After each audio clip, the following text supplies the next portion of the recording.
নমস্কার বন্ধুরা, পম্পার কিচেনে আপনাদের সকলকে স্বাগত। এক মুঠো গোবিন্দভোগ চাল দিয়ে অপূর্ব স্বাদের একটা রেসিপি আজ আমি আপনাদের সাথে শেয়ার করব। এই রেসিপিটা দেখতে যেমন সুন্দর, খেতে তেমনই অপূর্ব অসাধারণ।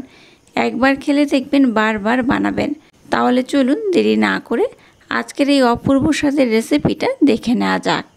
আজকে গোবিন্দভোগ চাল দিয়ে যে রেসিপি বানাবো তার জন্য দেখুন, প্রথমে গ্যাসটা জেলে দিয়ে একটা কড়া বসিয়ে দিয়েছি।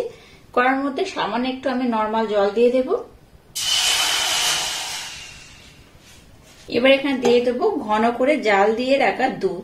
তো দুধের পরিমাণটা আমরা একটু কম বেশি করে দিতে পারেন।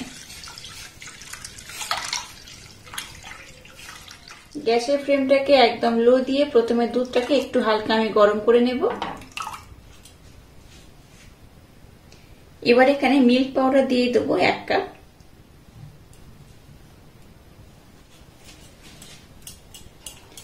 মিল্ক পাউডারটাকে দুধের সাথে একটু ভালোভাবে মেল্ট করে নিতে হবে। এবার আমি 10 মিনিট সময় দিয়ে দুধটাকে একটু ঘন করে ফুটিয়ে নেব। ততক্ষণে আর একটা কাজ কমপ্লিট করব, চলুন সেটা দেখে নেওয়া যাক। দুধটাকে ফোটাতে বসিয়ে দিয়েছি। এবার দেখুন একটা মিক্সির জার আমি নিয়ে নিয়েছি। এর মধ্যে গোবিন্দভোগ চাল দিয়ে দেবো এই কাপের মাপ করে 1 কাপ। খুব বেশি দরকার নেই, 1 কাপ দিলেই হবে।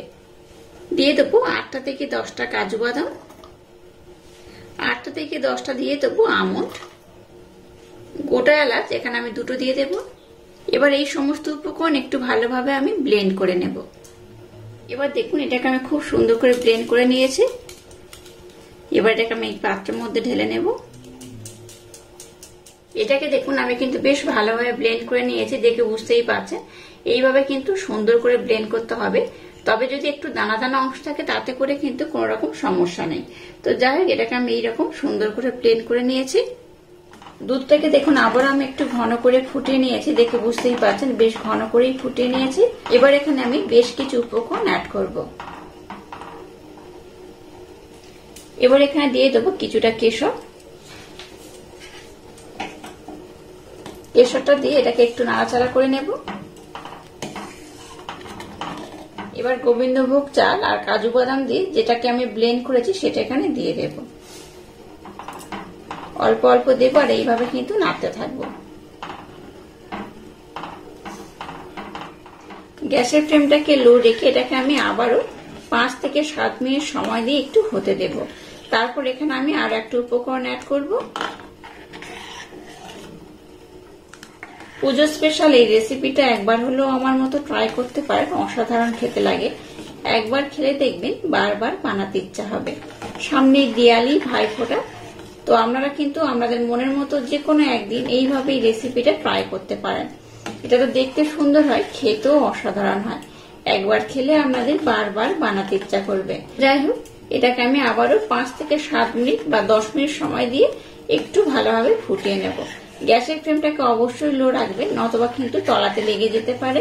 তাই গ্যাসের ফ্লেমটাকে লো রেখে এটাকে খুব সুন্দর করে বানিয়ে নিতে হবে। গ্যাসের ফ্লেমটাকে লো রেখে এটাকে দেখুন বেশ কিন্তু ঘন করে আমি ফুটিয়ে নিয়েছি। এবার মিষ্টির জন্য এখানে দিয়ে দেবো ব্লেন্ড করে নেওয়া মিছরি 2 থেকে 3 চামচের মতো। মিষ্টির পরিমাণটা আপনারা আপনাদের পছন্দ মতো দেবেন। আবার এটাকে আমি একটু ভালোভাবে ফুটিয়ে নেব। গ্যাসের ফ্লেমটাকে লো রেখে এটাকে দেখুন আমি আবার একটু ভালোভাবে ফুটিয়ে নিয়েছি। এবার এখানে দিয়ে দেবো কিশমিশ। এখানে আমি অল্প একটু কিশমিশ দিয়ে দেবো। কিশমিশের পরিমাণটা আপনারা একটু কম বেশি করে দিতে পারেন। আর মিষ্টিটা বলে রাখি, আমি এখানে 3 চামচের মতো ব্যবহার করেছি। আমি একটু হালকা মিষ্টি পছন্দ করি, তাই কিন্তু একটু কম করে দিয়েছি। আপনারা যদি মনে করেন মিষ্টির পরিমাণটা একটু বেশি হলে ভালো হয়, ওটা কিন্তু আপনারা আপনাদের মনের মতোই ব্যবহার করবেন, তাতে করেই হবে। তো মিষ্টিটা দিয়ে যেমন পছন্দ করেন সেইভাবে দিয়ে দেবেন। এটাকে আমি আবারও গ্যাসের ফ্লেমটাকে একদম লো রেখে 5 মিনিটের জন্য ফুটিয়ে নেব। গ্যাসের ফ্লেমটাকে লো রেখে এটাকে দেখুন আবার আমি খুব সুন্দর করে ফুটিয়ে নিয়েছি। আচ্ছা, আপনাদের বলা হয়নি, এখানে কিন্তু আর একটু আমি লিকুইড দুধ ব্যবহার করেছিলাম। আজকের যে রেসিপিটা বানাচ্ছি গোবিন্দভোগ চাল দিয়ে, এটা কিন্তু একটু পাতলা পাতলা হলে বেশি খেতে ভালো লাগে। খুব ঘন হয়ে গেলে কিন্তু ভালো লাগবে না। তাই এটাকে আমরা কিন্তু রাজকীয় স্বাদের ক্ষীরও বলতে পারেন। যাই হোক, এটাকে দেখুন আমি খুব সুন্দর করে রেডি করে নিয়েছি। এটা যখন ঠান্ডা হয়ে যাবে তখন কিন্তু আরো ঘন হয়ে যাবে, তাই এটাকে আমি আর খুব বেশি ঘন করব না। এবার আমি গ্যাসটাকে বন্ধ করে দেব। আজকে যে রেসিপিটা বানাচ্ছি একদম রেডি হয়ে গেছে। এবার এটাকে আমি ডেকোরেশন করে আপনাদের দেখাবো এই রেসিপিটা কতটা সুন্দর হয়েছে। আর একবার না বানিয়ে খেলে ভীষণ মিস করবেন। একবার হলেও খুব কম সময়ে এই রেসিপিটা ট্রাই করতে পারেন। এটাকে আমি একটু হালকা ঠান্ডা করে নেব, তারপর আমি নেক্সট টাইম আপনাদের সাথে শেয়ার করব।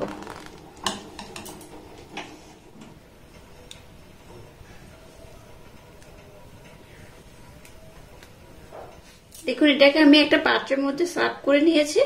এবার কিছুটা আমন্ড উপর থেকে এইভাবে দিয়ে দেবো ডেকোরেশন করার জন্য।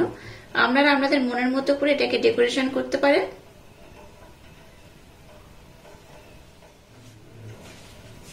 আর দিয়ে দেবো অল্প একটু পেস্তা। দেখুন আজকের যে ক্ষীরটা বানিয়েছি গোবিন্দভোগ চাল দিয়ে একদম রেডি হয়ে গেছে। আর কত সুন্দর হয়েছে দেখুন। এটা দেখতে যেমন সুন্দর হয়েছে খেতে তেমনই অপূর্ব, অসাধারণ। এইভাবে একবার খেলে দেখবেন আপনাদের বারবার বানাতে ইচ্ছা হবে। এই পুজোর দিনগুলোতে যে কোনো একদিন আমরা এইভাবে কিন্তু এই রেসিপিটা ট্রাই করতে পারেন। অপূর্ব দেখতে হয়েছে, দেখতে শুধু নয় খেতেও কিন্তু ভীষণ টেস্টি। আজকের এই গোবিন্দভোগ চাল দিয়ে বানানো অপূর্ব স্বাদের রেসিপিটা যদি আপনাদের ভালো লাগে তাহলে চ্যানেলটাকে লাইক, শেয়ার, কমেন্ট এবং সাবস্ক্রাইব করবেন। আর পাশে থাকা বেল আইকনটা প্রেস করে দেবেন। তাহলে টাটা, আবার দেখা হচ্ছে নতুন কোনো রেসিপি নিয়ে।